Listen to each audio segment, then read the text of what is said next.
These are the stories of 10 of the greatest paintings in the world. I'm Andrew Marr. Art, not politics, is the great passion of my life. For me, it gets to the heart of what it is to be human. In galleries across the globe, there are great paintings, works made with almost supernatural skill, fierce passion, and extraordinary brain power.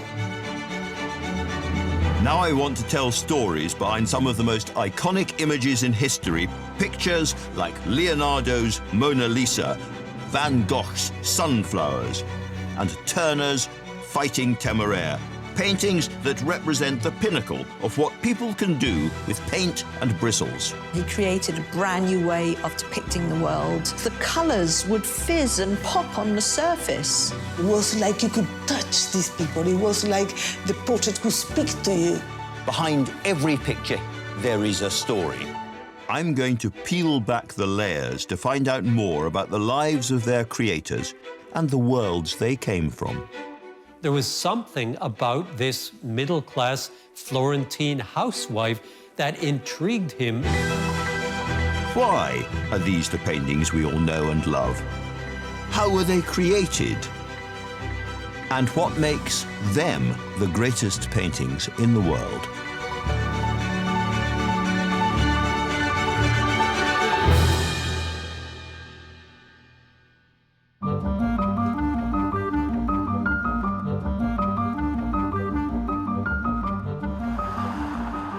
Paris isn't simply the capital of France, it is the artistic capital of the world. For centuries, this city has been a kind of buzzing hive of the West's cultural and artistic development, home to thriving communities of go-ahead artists and some of the world's most important artworks. Amidst the hustle of Paris, art is everywhere. Good art, not so good art. But there is one modestly sized gallery hiding something sensational.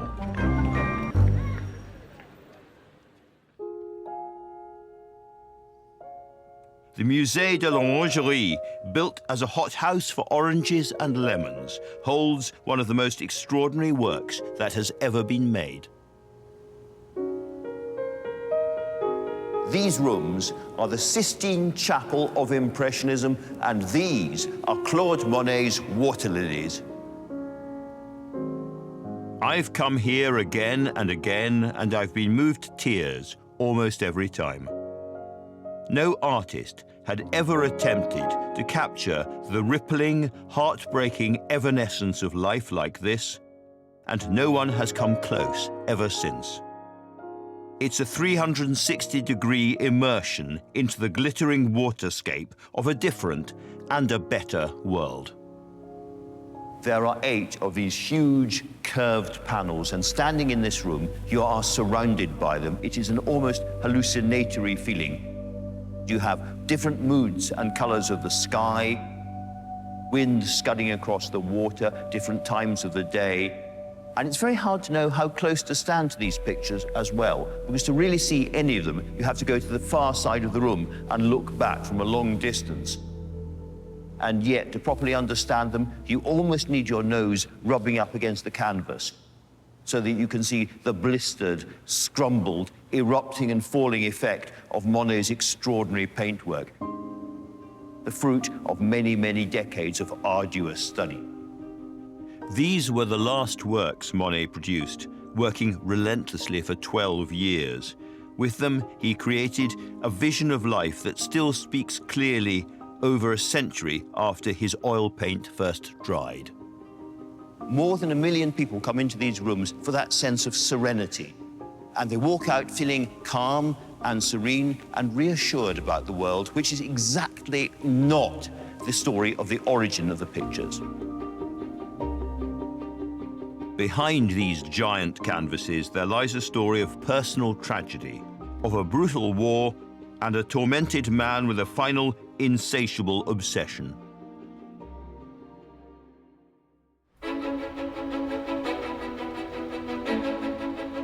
Claude Monet was born in Paris in 1840. His father wanted him to go into the family grocery business, but it wasn't for Monet. He spent a lot of time out of doors, which is what fueled his passion for nature. And he was a brilliant caricaturist, and he was always, as a young age, drawing people. Monet was a rebel right from the start, a man destined to change French painting forever. Using new, industrially made, easy-to-carry paints, he developed a fresh way of painting outside, trying to snatch fast-changing light and colour.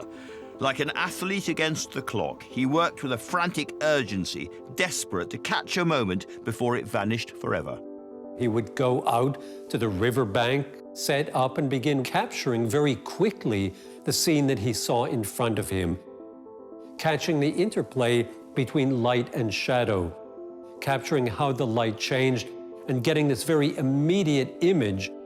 He was concerned with visual sensation, something that is almost an emotional response to a scene. But this style of painting ran counter to the art establishment around him.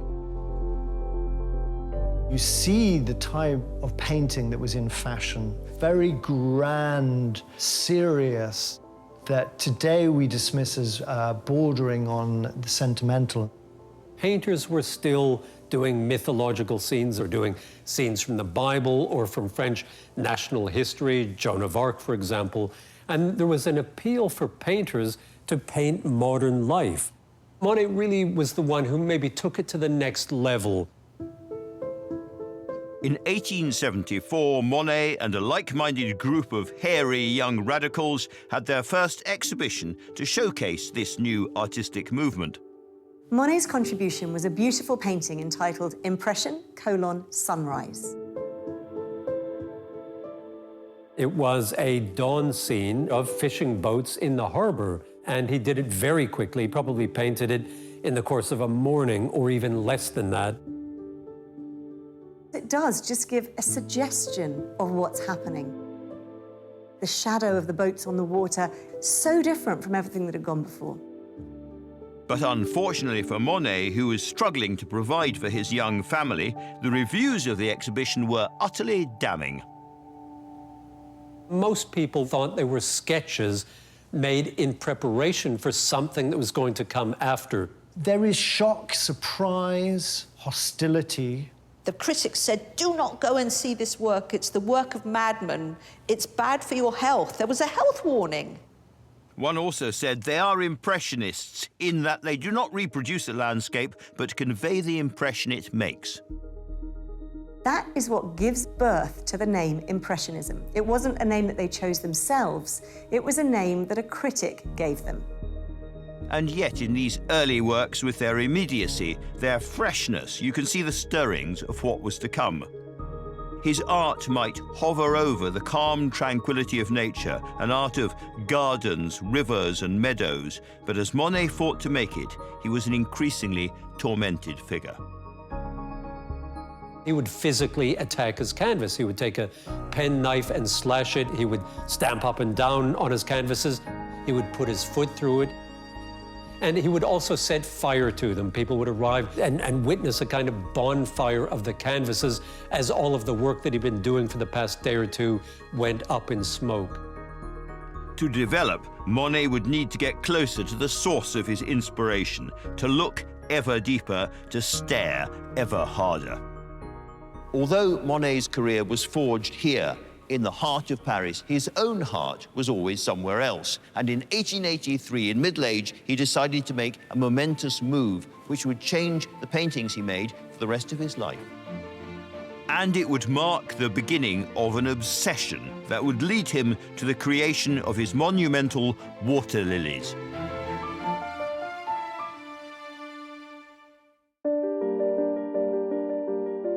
Claude Monet's grand decorations are a unique masterpiece, a collection of 8 vast panels sweeping across 2 oval rooms. These canvases are the culmination of a nearly 4-decade-long obsession.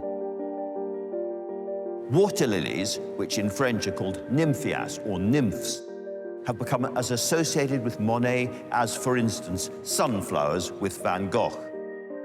And just as those sunflowers would be inspired by Van Gogh's move to the country, so it would be for Monet and his beloved lilies.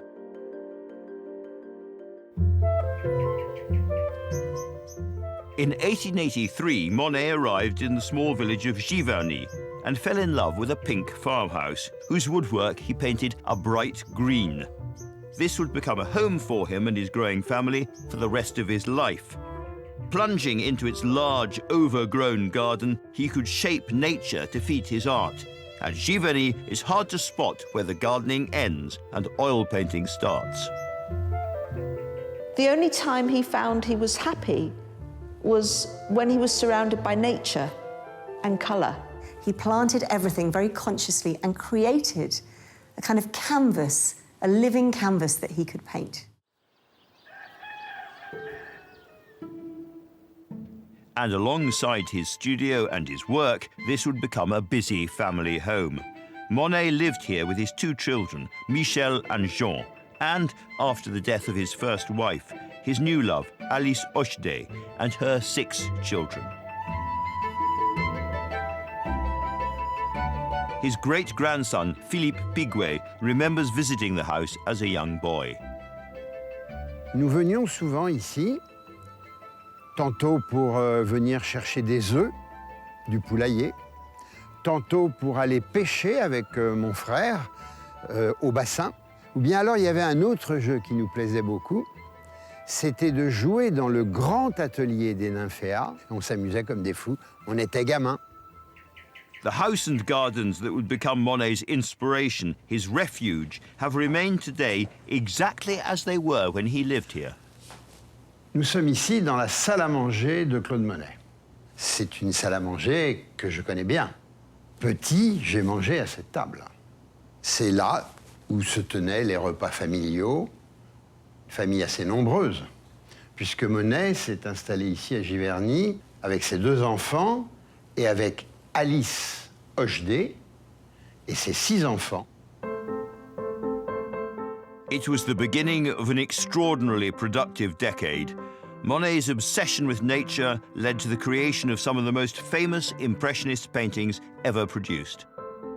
From the coast of Normandy to the boulevards of Paris, from cathedrals to cornfields, Monet chose images which spoke to the French people. His painting broke boundaries all the time and was often revolutionary, but above all, he was intensely patriotic. And the world quite quickly caught up with his vision. The artist who'd once been so readily dismissed began to find himself highly in demand. After the late 1880s, certainly through the 1890s, for the rest of his life, he was really #1. He was extremely popular with the critics, with the public. He was described as having the greatest eye in the history of art, this marvelous gift of the gods. And so it's not just that his prices are very high. He was the most famous painter in the world. Monet's career flourished. So did his finances. By the 1890s, he had 8 gardeners, and in 1893, he embarked on the project that would come to define him for the rest of his life. His water lily pond. He had water siphoned off from the river into his garden pond, and this Japanese bridge over it. He planted irises and tulips, forget-me-nots, roses and wisteria, but it was the water lilies that would win his heart. Finally, he had the perfect subject for his obsession with light, movement and colour. Il se lève tôt le matin, très tôt. Il prend un bon petit déjeuner et il est au travail dès 8 heures du matin jusqu'à midi. À midi, c'est le déjeuner. On se retrouve en famille, on prend le café, et puis ensuite, à 14 heures, il retourne à l'atelier travailler. Et il revient vers 18 heures, mais il se couche très tôt. Parce que, comme on le dit, qu'est-ce que vous voulez que je fasse une fois que le soleil est couché? In a letter, Monet wrote, "All at once I had the revelation how wonderful my pond was, and I reached for my palette, and I've hardly had any other subject since that moment." This was his passion project. Over the next 2 decades, he created around 250 canvases of the same pond, unaware that they'd become the inspiration for his great masterpiece to come. I've always been fascinated by this extraordinary and evolving body of work. Monet painted his water lily pond in every season, every time of the day, every kind of weather. He was obsessed by trying to paint what, strictly speaking, can't be painted. Movement. He was trying to capture the unstoppable shifts of light and colour on the surface of the water, what you might call the flicker of the real. Monet's brushwork changed with almost every piece, ranging from bold dashes and confident flourishes to gentle, fluid strokes. At times, he used a palette knife, building up layers to create the illusion of vegetation. 250 paintings of the same thing. Everyone is completely different. And you know, it's not just the time of day or the weather that makes them different, it's the mood as well. So there are kind of dreamy, languorous moments, saturated in light violets and purples. And then there are other paintings which are almost hallucinogenic, as if he was on some kind of drugs. The colours are so strange and so intense and so bright, you think, what was going on there? Nothing has ever looked like that. And there are others, again, where there's just a joyous, gentle, youthful, kind of exuberant, almost adolescent sense of colour. Bright blues, bright whites and reds, just something that makes you feel happy.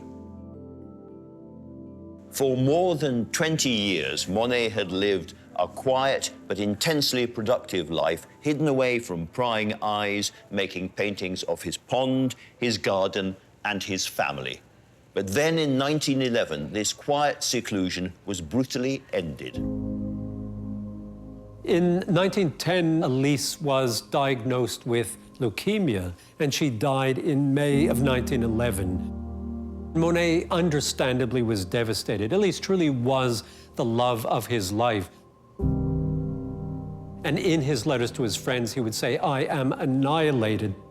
The painter in me is dead, and all that remains is the inconsolable husband." Cette photo est une photo qui représente Alice Monet. Elle est datée de 1910, un an avant la mort. C'est une photo que ses enfants lui ont donnée pour qu'il ait un souvenir de sa femme. She'd looked after him, she'd been his housekeeper, she'd been his beloved wife. Real love affair, and he just gave up. More bad news followed. When he finally turned back to painting, he had to accept he could barely see. His vision had started to become extremely blurred. This, for an artist, was devastating. And he really felt that this was now going to mark the end of his career. Monet had developed a cataract in his right eye. The old painter's misfortunes were piling up, and in 1914 he was dealt the cruelest blow of all. His beloved son, Jean, who was just 46, died. When his son passed away, he took it very badly. It broke him. He was completely despondent and despairing, probably at his lowest. He became so depressed that he stopped painting. He couldn't pick up a paintbrush. And so at the age of 73, after having bestrode the art world for decades at this point, Monet was downing tools. To him, paint and colour was life, and he was too depressed to go into the studio and paint. He wanted to stay in the sadness so that he could fully mourn for the family that he'd lost. For more than 60 years, Monet had made art continuously. But now, as grief overwhelmed him, he found he simply couldn't paint. If this master was ever to work again, let alone begin a masterpiece that would consume the rest of his life, It was going to take the intervention of an unlikely friend and further tragedy on an epic scale.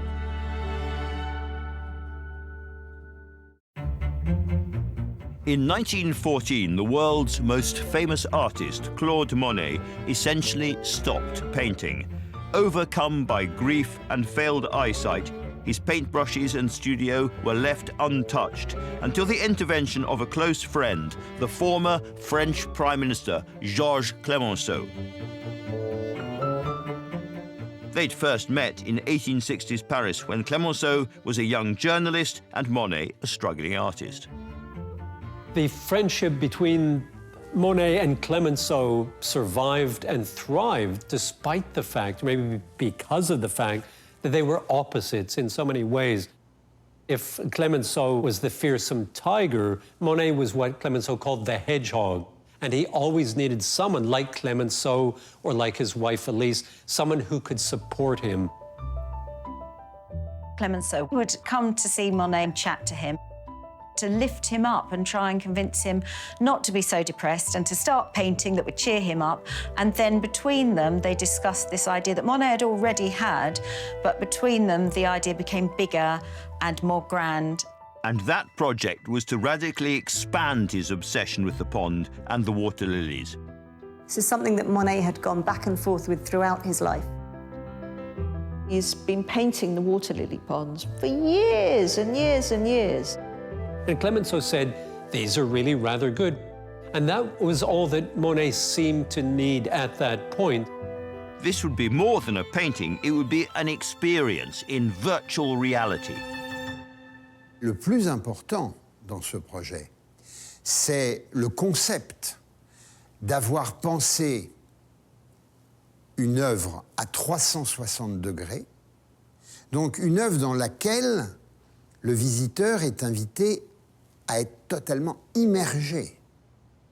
It would evoke the experience of standing on the edge of his pond at Giverny. This would be on a scale Monet had never attempted before. Each canvas would be 6 by 14 feet, and he planned to paint a whole family of them.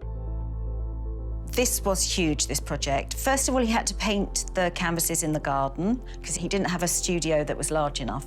They were put on wheels so he could move them around and see what they looked like together. He replaced his old dilapidated studio with a new one specially built to fit his huge canvases.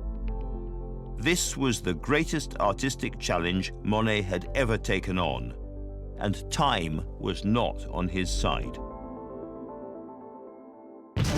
The peace and calm of France was shattered as the Great War now engulfed Europe.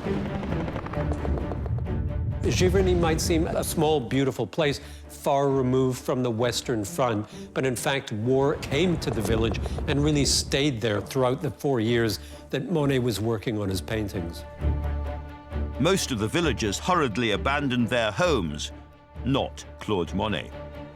And Monet said, if the barbarians want to kill me, they'll have to do so in front of my life's work.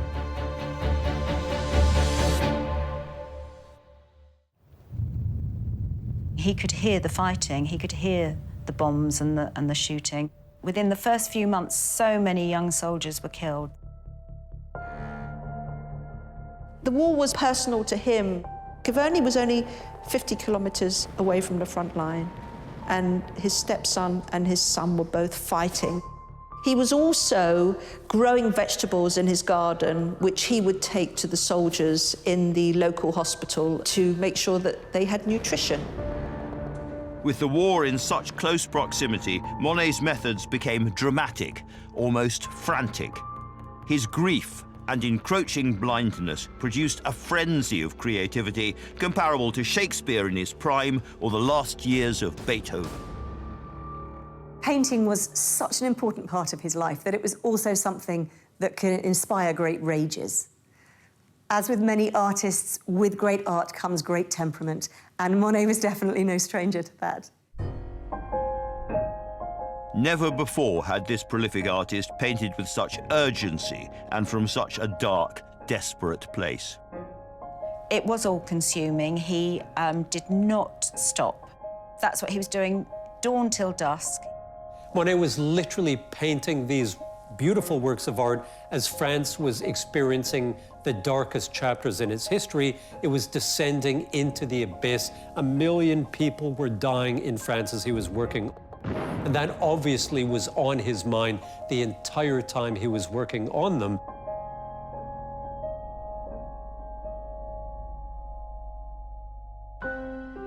But he still felt the same way about his water lilies as he had when he first planted them.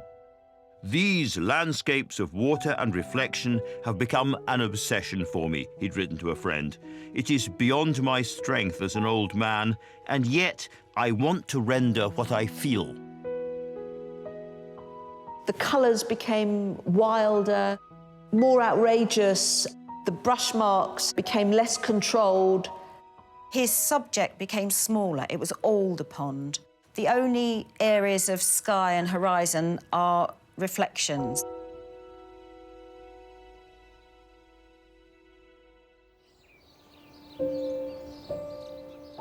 Finally, at 11 o'clock on the 11th of November 1918, the pounding of the guns ceased. After 4 long years and millions dead, the war was over. And the following day, the 12th, Monet decided that once his grand water lilies were finished, he would donate them to the French people.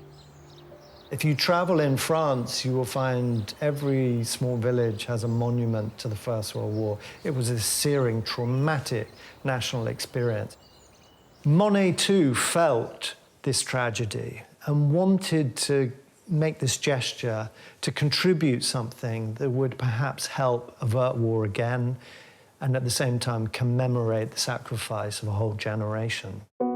To an old political ally, now France's ferocious wartime Prime Minister, Georges Clemenceau, he wrote, "It's not much, but it's the only way I have of taking part in the victory." When you think about it, these are a very strange proposition for a war memorial. Most countries get great granite columns or stone arches or heroic soldiers done in bronze. And France, what does France get from Monet? France gets some reflections and aquatic plants.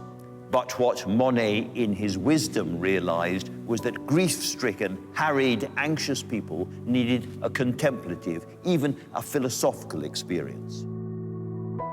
These colossal canvases were meant to speak to the spirit of a nation ripped apart by the most brutal conflict the world had yet seen.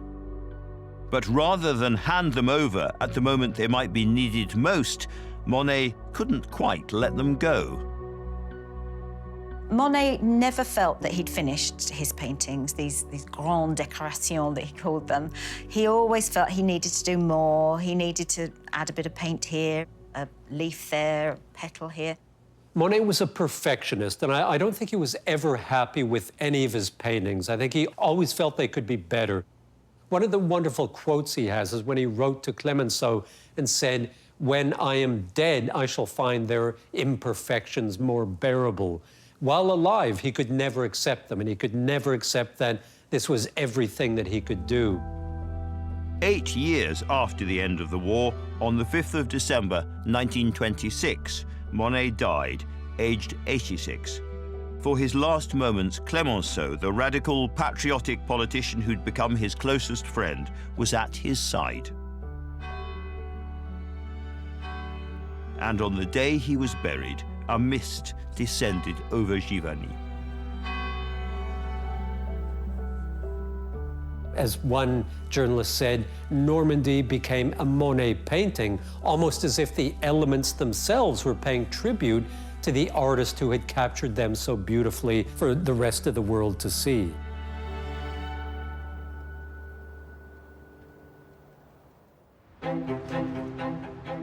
Shortly afterwards, his vast panels were transported from Giverny to the Musée de l'Orangerie in Paris, where they were installed exactly as Monet had prescribed.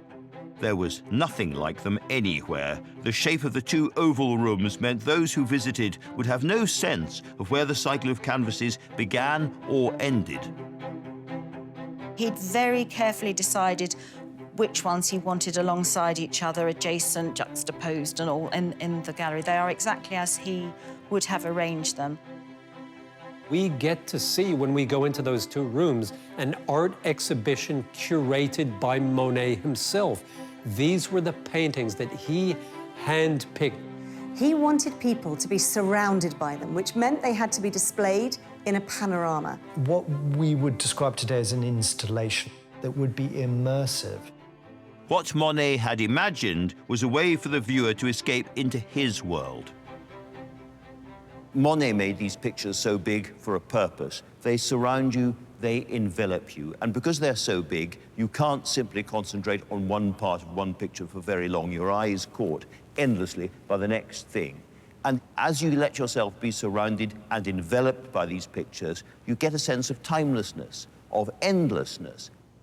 But as you get lost in the cycle of life, it's almost as if a pattern begins to emerge.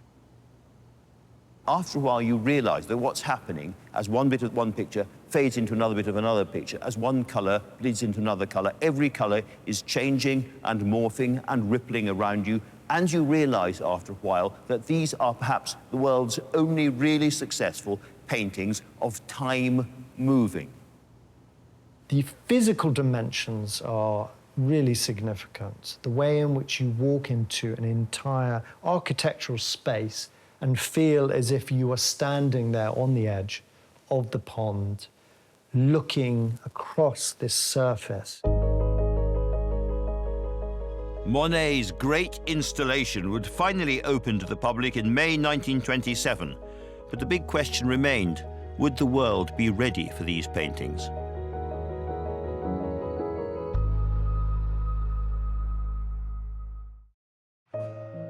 Claude Monet's grand decorations, the culmination of a lifetime's work and his gesture to the French people after the First World War, were finally ready to be unveiled to the world after his death. This was a project that may have taken the artist 12 years, but was the world ready? When Monet's extraordinary waterscapes finally went on display to the public in May 1927, just a few months after the artist's death, they completely tanked. The reviews were terrible.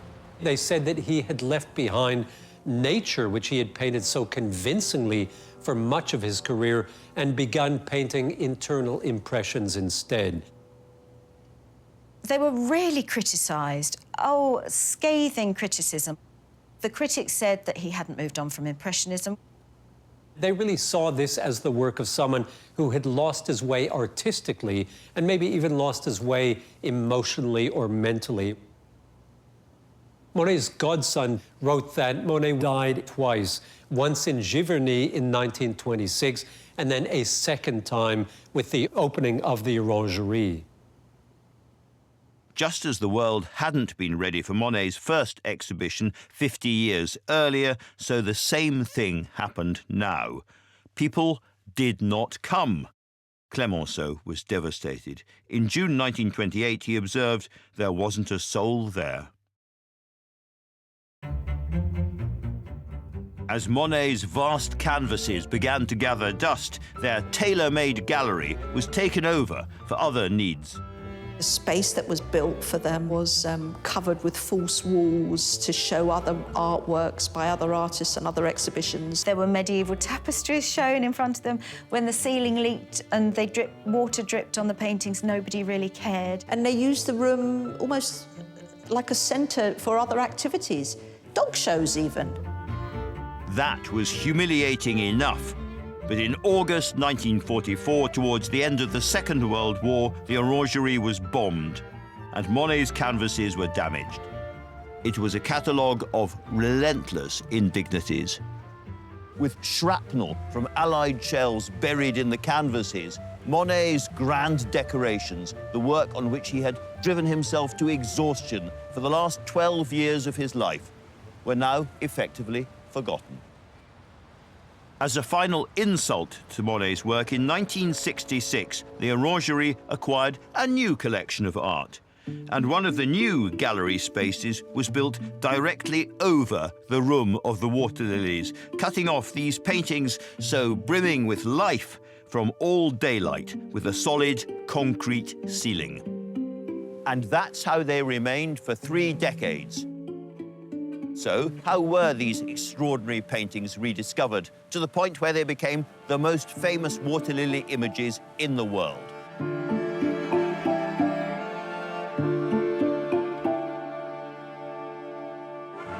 Just off Fifth Avenue stands the spanking new home of a nationally important institution, the New York Museum of Modern Art. The next chapter of this story begins in New York, in the then achingly cool Museum of Modern Art. Inside was one of Monet's water lily paintings, a forerunner to his grand decorations. While the reaction was negative in Europe, over in New York, people were flocking to see that. And it was becoming a magnet for a new wave of American artists, the abstract expressionists. They painted big, and they wanted to see the vast canvases that the smaller water lily paintings had inspired.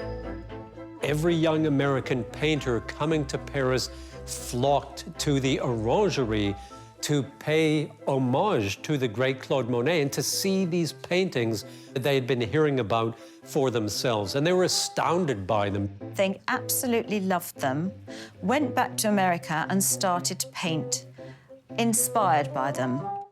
Rothko, Jackson Pollock, de Kooning, artists that could work big, and artists that could use their whole arm to paint with.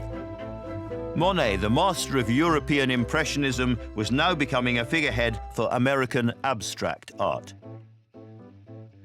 Monet n'est pas un peintre abstrait, mais il ouvre les portes d'une possibilité de l'abstraction.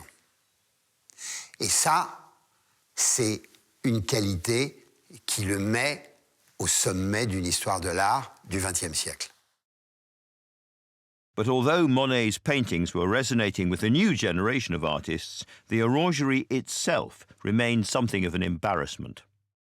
Optimistic visitors couldn't believe the way Monet's grand decorations were being displayed.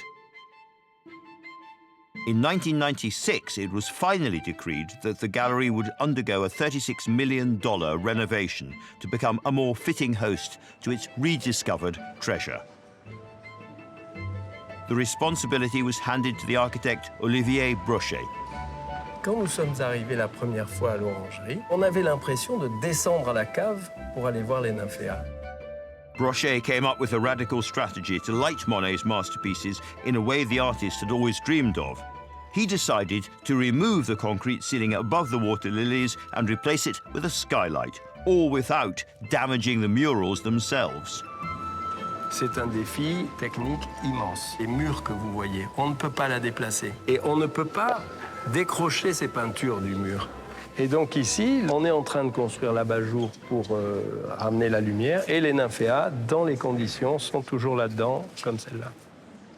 Now sitting deep in the heart of a construction site, Monet's canvases had to be protected by specially made cases. Sur toute l'œuvre, il y avait des palpeurs, tous les 20 cm. Et dès qu'on faisait trop de vibrations au-dessus, il y avait une alerte et le conservateur venait du Louvre et arrêtait le chantier. Très souvent, nous étions obligés d'arrêter le chantier et ça a beaucoup ralenti le chantier. It took 6 years and almost $40 million, but in 2006, the doors finally reopened. And this time, the public was ready. You couldn't get more different from the time they were first displayed in 1927. People celebrated, media news went round the world, everyone was queuing to see them. The paintings were utterly transformed. That space was transformed, and you could finally see the paintings as Monet wanted us to be able to see them, in a kind of natural light, in a beautiful kind of luminescence, which was the sort of light that he strove to paint throughout the course of his entire lifetime. Notre grande fierté, c'est d'avoir, d'une part, restitué la primauté, la pleine présence de l'œuvre de Monet comme il l'avait voulu, comme il l'avait installé. Elle a retrouvé son esprit d'origine. Cette incroyable immensité picturale dans laquelle il nous invite finalement à nous plonger et dans laquelle, par le biais de ce bassin, il a capté quelque chose de la beauté du monde. Et c'est là où Monet est un pionnier total. From being forgotten, they now have a unique importance in the life of this city. The grand decorations are so special because they were a tribute to the French people. They were a tribute to the war. It wasn't just water and trees. The trees were almost bowing in respect to the Parisians. It's a temple to art and a temple for modern France. This whole gallery is devoted to these paintings, and it's what Monet wanted. He wanted it to be a place of meditation, a place of peace, and you see that. You see visitors sitting there peacefully, taking it all on. They're very calming, they're very uplifting. It's an experience, a complete experience. It's now been nearly 100 years since these epic murals were first hung on the orangery's walls. What an extraordinary journey these canvases have been on, from their traumatic conception to being buried alive and then refound by a new generation. It truly is quite a tale. These aren't really pictures about plants or even reflections. These are pictures of the beauty and transience and therefore the poignancy of human life, indeed all life. None of us are here for very long, but it is gorgeous while it lasts. And that is Monet's message to the French and, thank God, to the rest of us as well. But I don't want to end this as a film about art history. If you possibly can, come and see these pictures for yourself. But please, don't bring a camera. Bring your eyes and your heart, because that is all you need.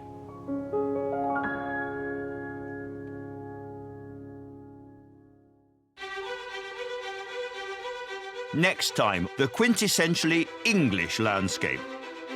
You want to be there and feel the wind in your face as the clouds scud over your head, which sparked an artistic revolution a long way from home. French artists cannot believe the originality and the freshness of Constable's approach. I go behind the canvas of John Constable's Hay Wain.